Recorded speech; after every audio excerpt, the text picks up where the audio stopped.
संकल्प में आप सबका स्वागत है। मैं अविनाश सब लोगों का स्वागत करता हूँ। आज के इस वीडियो में जो कि है दूरदृष्टि दोष के कारण निवारण के पिछले दूरदृष्टि दोष के कारण क्या होते हैं, साथ ही साथ उसके उपचार की विधि को भी समझेंगे। ठीक है, चलिए बढ़ते हुए देखते हैं कि पहले इसका कारण जान लेते हैं कि दूरदृष्टि दोष का कारण क्या होता है। देखिए, निकट दृष्टि दोष में हमने बताया था कि नेत्र गोलक जो होता है वो बड़ा हो जाता है, जिससे नेत्र लेंस और रेटिना के बीच की दूरी जो होती है वो बढ़ जाती है। ये जिससे क्या होता है कि रेटिना पर प्रतिबिंब न बनकर पीछे ही बन जाती है। वो निकट दृष्टि दोष में था। लेकिन इसमें क्या होता है कि नेत्र गोलक का छोटा हो जाना, नेत्र गोलक जो होता है वो छोटा हो जाता है, अर्थात जिससे जब छोटा हो जाता है तो होता क्या है कि नेत्र लेंस और रेटिना के बीच की जो दूरी होती है वो कम हो जाती है। ठीक है, वहां पर दूरी जो थी वो अधिक हो जाती थी। ठीक है, तो जो अधिक हो जाती थी तो वो रेटिना से, ये रेटिना होगी, ये रेटिना से पहले ही कट जाती थी। वहां पर रेटिना से पहले ही प्रतिबिंब बन जाता था। लेकिन यहाँ पर जब कम हो जा रही है और ये रेटिना छोटा हो जाता है नेत्र गोलक, तो ये रेटिना के बाद में बन जाता है प्रतिबिंब। देखिए यहाँ पर रेटिना से पहले प्रतिबिंब बन जाता था दूरदृष्टि दोष में, लेकिन यहाँ पर क्या होता है कि दूरदृष्टि दोष में रेटिना के बाद में प्रतिबिंब बन जाता है। ठीक है, तो जब बाद में प्रतिबिंब बनता है तो क्या होता है कि वो वस्तु हमें दिखाई नहीं दे पाती है। जिस वस्तु से प्रकाश आ रही है वो वस्तु हमें स्पष्ट दिखाई नहीं दे पाती है, जिससे हमें जो निकट का वस्तु है वो हमें दिखाई नहीं दे पाता है। तो इसका एक और कारण होता है कि नेत्र लेंस जो होता है आवश्यकता से अधिक पतला हो जाता है, जिससे उसकी फोकस दूरी अधिक बढ़ जाती है। तो फोकस दूरी बढ़ जाती है तो वस्तु अभी दिखाई नहीं दे पाती है, जिससे निकट से वस्तु जो प्रकाश निकट वस्तु स्थित वस्तु है उससे हमें अच्छी तरह से दिखाई नहीं दे पाती, जबकि दूर स्थित वस्तु में स्पष्ट दिखाई देती है। अच्छा, तो भाई जब ऐसा कंडीशन है, देखिए कारण के लिए ये चित्र आप क्लियर रखिएगा। ठीक है, ये क्लियर चित्र क्या समझा रहा है आपको, चित्र तो रेटिना के बाद बन जाता है, ये आपको इतना क्लियर रखना है। यहाँ से प्रकाश जा रहा है नेत्र लेंस अपोर्तल के बाद रेटिना के बाद में कट जा रहा है और वहां पर प्रतिबिंब बन रहा है, जिससे निकट स्थित वस्तु दिखाई नहीं दे पाती। चलिए भाई, ये तो हो गई हमारी कारण। अब बात करते हैं कि जब भाई कारण हो ही गया तो इसका निवारण क्या है। निवारण की ओर चलते हैं। तो निवारण में देखेंगे कि इसके पथ में, इसके रास्ता में एक उत्तल लेंस का प्रयोग करते हैं। किस लेंस का प्रयोग करते हैं बाबू? उत्तल लेंस का प्रयोग करते हैं। क्यों करते हैं? क्योंकि उत्तल लेंस ही एक ऐसा लेंस है जो आ रही प्रकाश की किरणों को अभिसरित करता है। अभिसरित का मतलब होता है सिकुड़ा देना। सिकुड़ाने का मतलब होता है बटोर लेना, बटोर लेता है। तो ये क्या करता है कि बटोर लेता है। तो इधर से जब प्रकाश आती है, मान लीजिए कि यहाँ पर कोई वस्तु निकट स्थित वस्तु है, यहाँ से प्रकाश आती है तो चश्मा, मान लीजिए कि चश्मा है।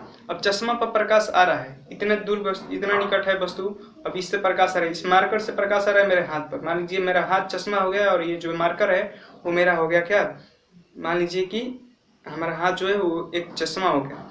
तो इस चश्मे पर जब इसका जो लाइट आएगा, इस चश्मे पर मेरे हाथ पर लाइट आएगा, तो यहाँ से अपवर्तन के बाद जब हमारा आँख में प्रवेश करेगा तो ये जो आँख में लेंस है, उस लेंस से अपवर्तन के बाद ये इतना सिकुड़ जाएगा, इतना इसका प्रकाश नीचे हो जाएगा, बटोरा जाएगा कि बटोराने के बाद ये सीधे इधर न कटकर, रेटिना के बाद न कटकर, ये रेटिना पर कट जाएगा और वो वस्तु हमें दिखाई देने लगेंगी। तो इसके निवारण हेतु हम उत्तल लेंस का उपयोग करते हैं। क्यों करते हैं? क्योंकि निकट स्थित वस्तुओं से आने वाली समांतर किरणों को समांतर इतना अभिसरित कर देती है कि किरणें रेटिना से पीछे कटने के बजाय रेटिना पर कट जाती है। इस प्रकार हमें निकट स्थित जो वस्तु होती है वो स्पष्ट दिखाई दे देती है। तो ये था आपको दूरदृष्टि दोष के कारण और निवारण। आपको आई होप आपको ये वीडियो जो है और ये जो चीज है निकट दूरदृष्टि दोष आपको बिल्कुल अच्छे तरीके से समझ आएगा।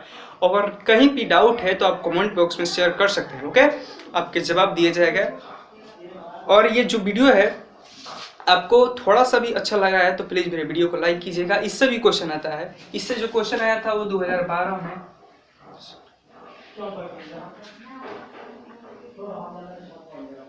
इससे 2011 और 2016 में क्वेश्चन आए थे। ठीक है, तो आपको ये चीज क्लियर रखनी है। ठीक है, ये चित्र फिगर क्लियर रखना है, 2 फिगर है और इसके बाद ये कारण निवारण, कुछ नहीं है इसमें, ज़्यादा दिमाग नहीं लगाना है। और इसको नोट कर ली, पेन डाउन करके आप पेंसिल से फिगर बना दीजिएगा एग्जाम में और आपको बहुत अच्छा जो मार्क्स होते हैं मिल जाए। इससे 2-3 ऑब्जेक्टिव हम क्लियर कर लेते हैं कि निकट दूरदृष्टि दोष के जो कारण होता है वो कारण में क्या क्या होता है। कारण में जो होता है कि उसके जो नेत्र गोलक होता है वो पतला हो जाता है और जिससे नेत्र लेंस और रेटिना के बीच की दूरी कम हो जाती है, जिससे जो प्रतिबिंब बनता है वो रेटिना के बाहर बन जाता है, बाद में बन जाता है।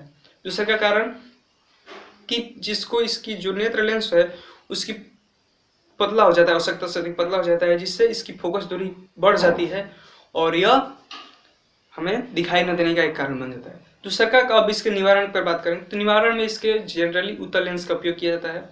एक ट्रिक है, आप ट्रिक जान लीजिए, ट्रिक आपके लिए बहुत मायने रखेंगे। ये ट्रिक क्या है, 2 = 3, 3 = 4, कुछ नहीं है, 2 = 3 और 3 = 4, 2 = 3 और 3 = 4। आप कहेंगे कि ये सर क्या पढ़ा रहे हैं, तो बहुत आप जनरली चीज पढ़ा रहे हैं तो 2 के बराबर 3 का होता ही नहीं, ये तो असत्य बात है। हाँ, मैं भी मानता हूँ असत्य बात, लेकिन इस पर एक ट्रिक बनता है जो कि मेरा एक फ्रेंड ने बताया, उसका मैं बहुत धन्यवाद करना चाहूँगा, लेकिन मैं आपको भी शेयर कर दे रहा हूँ। चलिए देखिए, 2 = 3 का मतलब क्या हो जानते हैं, 2 से हमारा दूर, 2 से दूर, और दूर दूर के लिए 3, 2 के लिए क्या है 3, तो कौन से लेंस में 3 गो लेटर है, 3 गो लेटर किस लेंस पे है, उत्तल लेंस में। देखिए तो उत्तल, उत्तल, उत्तल में 3 गो है अक्षर है, 3 अक्षर है, तो उत्तल, दूर में उत्तल, 2 = 3, ये हो गया, दूर बराबर उत्तर, 2 = 3। ओके, ये आपको क्लियर है। अब आता है 3 = 4, तो 3 में निकट, 3 से निकट है, निकट में कितने लेटर 3, अब इसमें 4 अवतल, अवतल, अवतल में कितने होते हैं, 1 अवतल, 4 होते हैं, ठीक है, तो ये अवतल। ओके, ये ट्रिक याद रखिए, 2 = 3 और 3 = 4। आप कोई नहीं घबराएंगे, एग्जाम में कितना भी प्रेशर हो आपके ऊपर, लेकिन आप क्या करिएगा कि 2 = 3, 3 = 4 जनरली ये ट्रिक आपको याद रखना है। थैंक यू फ्रेंड, आपने मुझे बताया और मैंने आप लोगों को बताया। आप भी अगले वीडियो को शेयर कीजिएगा तो वो भी जानेंगे। 2 = 3, 3 = 4, इस शेयर को बढ़ाइए। और चलिए, ये तो हो गया दूरदृष्टि दोष। एक दृष्टि दोष और बचता है जो जरा दूरदृष्टिता होता है, उसको हम समझ लेते हैं। चलिए बात करते हैं हम जरा दूरदृष्टिता।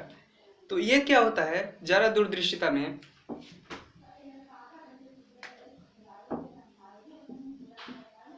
जरा दूरदृष्टिता,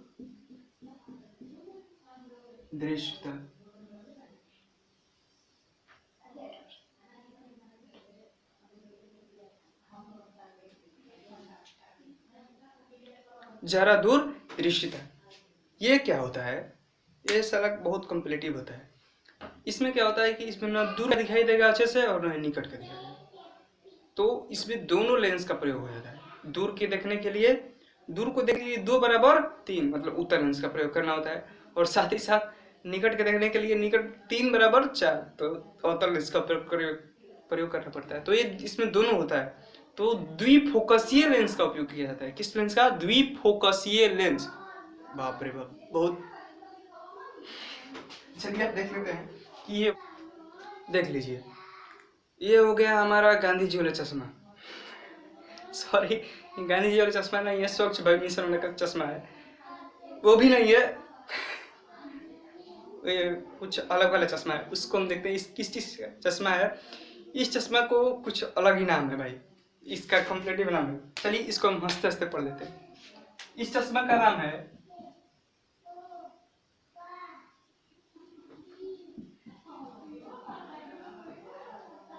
द्विफोकसीय लेंस। द्विफोकसीय लेंस मतलब इसमें 2 फोकस वाले लेंस होंगे, 2 फोकस वाले अलग अलग लेंस होंगे, ठीक है। चलिए देख लेते हैं इसमें क्या होता है कि जो इसके ऊपर होता है, अब देखेंगे कि कोई चश्मा पहनता है, उसमें नीचवा भी लेंस होता है, ऊपरा भी लेंस होता है।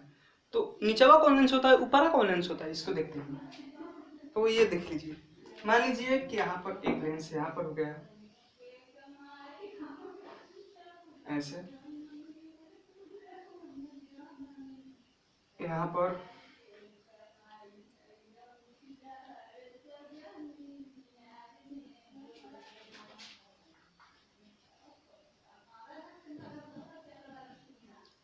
उत्तल लेंस, जो द्विफोकसीय लेंस में जो नीचे वाला होता है, जो नीचे लेंस लगा होता है, वो उत्तल लेंस होता है। आपको पता है कि उत्तल लेंस किस चीज के काम में आता है, आप जल्दी बताइए।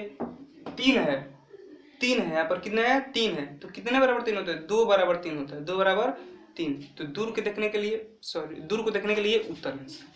ये किस चीज के लिए होता है, दूर के लिए, दूर दूर के लिए, दूर स्थित वस्तुओं को देखने के लिए उत्तल लेंस का प्रयोग किया जाता है। आपको बता दिए पहले ही। अब आते हैं जो ऊपरा वाला होता है, उसको क्या नाम है। यहाँ पर भी यहाँ पर भी नीचे है, तो यहाँ पर भी उत्तल लेंस का नीचे वाला उत्तल लेंस, ये नहीं कि इसमें है नीचे तो इसके बदल जाएगा, इसमें भी सेम रहेगा। बात करते हैं ऊपर वाले के, दोनों ऊपर वाले। तो भाई इस वाले ऊपर में के ये होता है अवतल लेंस, अवतल लेंस। इसका उपयोग होता है निकट स्थित वस्तु को देखने के लिए।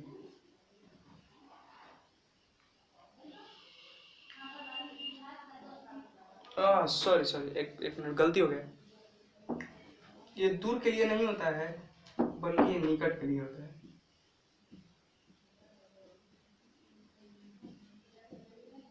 निकट के लिए होता है, हमने गलती कर दिया, सॉरी। ये जो होता है दूर के लिए होता है, अवतल लेंस दूर के लिए होता है।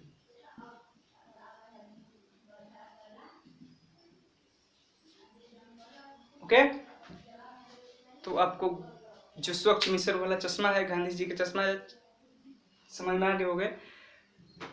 तो ये जो द्विफोकसीय लेंस है, जरा दूरदृष्टिता को दूर करने के लिए प्रयोग किया जाता है, जिसमें नीचे उत्तल लेंस होता है, दूर की वस्तु को देखने, निकट की, सॉरी मैं भूल जा रहा हूँ बार बार, निकट के देखने के लिए। और ऊपर जो होता है वो अवतल लेंस, ऊपर मतलब उत्तर, सॉरी अवतल कितना गलत हो रहा है आज।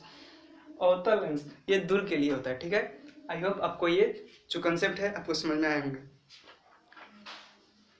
ओके, तो ये हो गए आपके, पूरा दृष्टि दोष खत्म हो गया, फिनिश हो गया। क्या हो गया, फिनिश हो, फिनिश। जो इस चैप्टर का जो मेन टॉपिक था ना, वो खत्म हो गया। आप समझ जाइए कि अब आप एक लड़ाई लड़ चुके हैं, अब दूसरा का लड़ाई आपको लड़ना है। दूसरा का लड़ाई आपको प्रिज्म से संबंधित होगा, प्रिज्म से संबंधित होगा। आपके प्रकाश का वर्ण, विक्षेपण, इंद्रधनुष, ये सब आपको पढ़ना है। इस सब के में आप एकदम इतना अच्छे हो जाएंगे, मैं पढ़ाऊंगा तो इतना अच्छा कंसेप्ट मिलेगा आपको कि आप कहीं भूलिएगा ही नहीं, जैसे इसमें भूलेंगे ही नहीं। ऐसा मैंने बता दिया कि गांधी जी वाले चश्मा 2 बराबर 3 बराबर 4 फाइनल है। गांधी जी के चश्मा नोट कर लीजिएगा, पेन डाउन, ये आपको बहुत अच्छा है। चलिए मिलते हैं नेक्स्ट वीडियो में, जो हमारा होगा प्रिज्म के बारे में, क्या होता है प्रिज्म, और प्रिज्म से प्रकाश का आपतन, परिवर्तन, ये सब हम देखेंगे। ओके, मिलते हैं नेक्स्ट वीडियो में, और best of luck to your examination. And आप अच्छी तरह से प्रिपरेशन कर रहे हैं आप, मुझे उम्मीद है। तैयारी करते रहिए, देखते हैं क्या होता है। रिजल्ट के पीछे मत भागिएगा, कभी भी रिजल्ट के पीछे मत भागिएगा। मेरा एक कहना मान लीजिए, नॉलेज के पीछे चलिए। नॉलेज अगर आपके रहेगा तो आपका जो थोड़ा सा भी कम रिजल्ट आएगा तो क्या हो जाएगा, 2-4% इधर उधर हो जाए तो कोई यहाँ से हटने वाला नहीं है। लेकिन अगर आपको नॉलेज में 2-4% कम हो गया तो ये बहुत ज़्यादा आपके लिए शर्मिंदगी की बात होगी। तो आप गांधी जी के चश्मा पर विचार कीजिए और खाना वाना खाइए, मस्त रहिए, ठीक है। मिलते हैं नेक्स्ट वीडियो में। सॉरी मैं आप लोगों से ज़्यादा बात कर रहा हूँ, ठीक है। मिलते हैं, बाय बाय।